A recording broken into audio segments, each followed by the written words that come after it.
مشاهدين ومتابعين برنامج نبض الحروف، حبابكم مية وألف، وعدنا لكم تاني من جديد في إطلالة جديدة وفي حلقة جميلة جدا جدا ومتميزة، وحلقة جميلة مع الشاعر المميز صاحب الكلمات الطروبة، الشاعر المخضرم علم الدين عبد الله المصري. حبابك في هذه الإطلالة علم الدين، وحباب الناس اللي بتتابعك في هذه الإطلالة، ورمضان مبارك عليك يا علم الدين ود المصري. أبابك رفاع الكردوفاني، والتحية لمشاهد نبض الحروف، وإن شاء الله رمضان كريم عليكم، تصوموا وتفطروا على خير. إن شاء الله نكون خفيف الظل عليكم. مرحبا بك مجددا يا ود المصري. نحن الليلة في حلقتنا دي وفي هذه الأمسية دايرين نصحبك معنا لبحر عميق جدا جدا، ونخش بك لمجال العمود.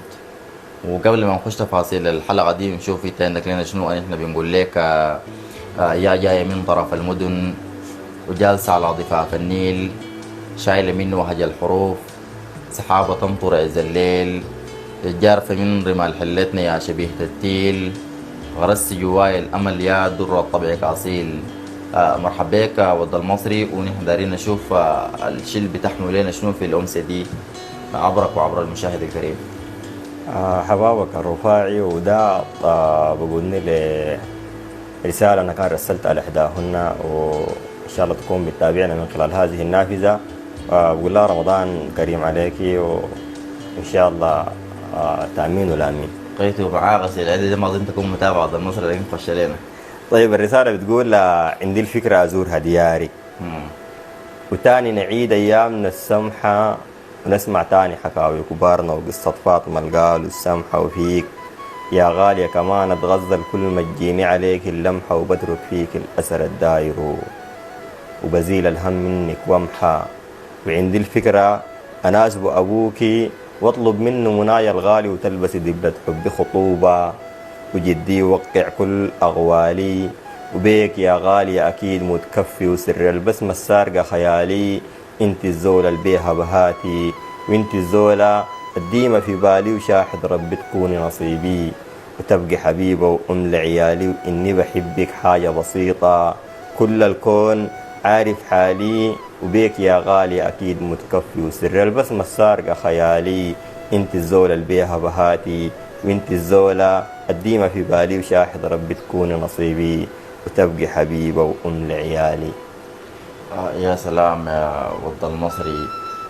برضو انك قلت لها كوني بحبك حاجة بسيطة، وكل الكون عارف حالي. لكن برضو في شيء جذبني انه في النص ده لما قلت لها وتلبسي دبلة حبي خطوبة، وجدي وقع كل أغوالي. فأنا بيتمنى إنه جدك يوقع لك أغوالك، وتتلم أنت مع المحبوبة دي في بيت واحد، وربنا يلم شملكم. لكن إحنا برضو بنعرف إنه لا شك إنه هناك في رد للمحبوبة دي عبد المصري، خلال بما إنه سمعت كلماتك دي، وأنت عندك شعور وإحساس تجاه الرد. فدارين نعرف الإحساس ده شنو.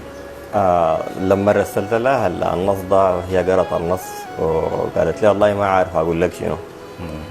فرسلت لها نص ثاني بقول فيه شعورك عبر القايلة، وأسعد لحظة مرت بي أشوف الغافية طايعاني، وحروف النم نازلة علي، جوي رهيب دعاش وغمام، وريحة فايحة موية ري، أظن مطر الرشاش بخا، طلق نسام وريحة مي، هبش وترن حنين صادف، ترانيم الغزل زي حاجة تحرك الإحساس، وأسعد لحظة أسمح لي أشوفك بس، وجرجر في قوافي النم أقول أسرح وعايل ليك، تجيني النظرة زيها كم، ترانا سمحة نحن عزاز، ونسبا لينا أولاد عم، وعذرا ليك إن أخطأ، تواضعا لي شان بفهم، وعذرا ليك إن أخطأ، تواضعا لي شان بفهم.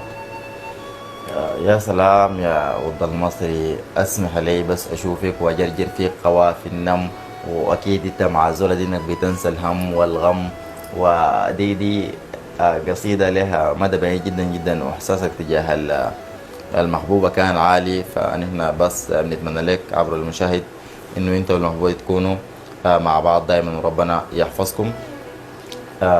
أبدعت لنا في البداية ود المصري إحنا، لكن قبل ما نختم الحلقة دي الليلة الجميلة دي، فبرضو تاني بنترك لك مساحة عشان نشوف عندك لنا فيها شنو،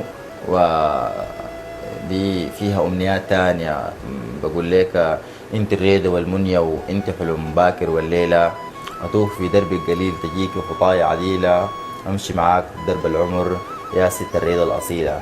ففي الإطار ده عندك لنا شنو يا ود المصري قبل ما نحن نسوق المشاهد لشاطئ النهاية؟ بقول دعيتك منية من ربي، وعارف بحقق الآمال تكوني حبيبة لي قلبي، وبيك تنتم راحة البال لأنك نادرة ياخ في الكون، وعملة فريدة في الأجيال متاتية القدلة والزينة، قدامك في الرمال ما شال، معاك عرفت معنى الحب، وريدي معاك عال العال، وعندك بس ما ياخ بالذوق، وهمسة بترفع الراس مال، وياخ عيونك السمحات، دي نظرة تقصر الآجال بسهي مسافة لو جرب، سنيني معاك ببقوا طوال وشامت خدك السادة، تقول جابوها بمنوال، وقارنوني كاس سمحة، دي زولة جميلة تبيا خال يميل جبل الزراف بالموج، وطبعها حاشي يوم ما مال يميل جبل الزراف بالموج، وطبعها حاشي يوم ما مال. يا سلام يا أخي، ده برضو إحساس بعيد وجميل، لكن برضو هناك إنه لما قلت لها لأنك فريدة يا أخ في الكون عملة عمرة فريدة فريدة في الأجيال، ده والله كمان إحساس بعيد جدا يا ود المصري. الليلة نحن استكشفنا إحساسك الداخلي عبر كلماتك الجميلة الرنانة للمشاهد اللي بيتابع برنامج نبض الحروف، واستمتعنا معك حقيقة يا ود المصري. يا أخي لك التحية والتحية لكل الناس اللي بيشاهدك وبيتابعك عبر برنامج نبض الحروف في هذه الإطلالة وفي هذه الأمسية.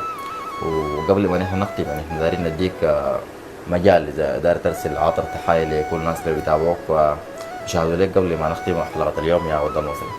التحية لك انت رفاعي الكردفاني، والتحية لكل مشاهدي نبض الحروف بصفة عامة، والتحية للأهل والأحباب بكردفان، وتحية للناس بالشمالية وكل من يعرف علم الدين عبد الله المصري، لك مني خالص التحية.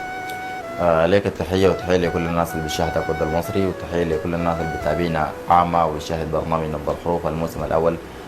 إلى أن نلتقيكم في إطلالة وفي حلقة أخرى من هذا البرنامج، لكم التحية وابقوا عافية.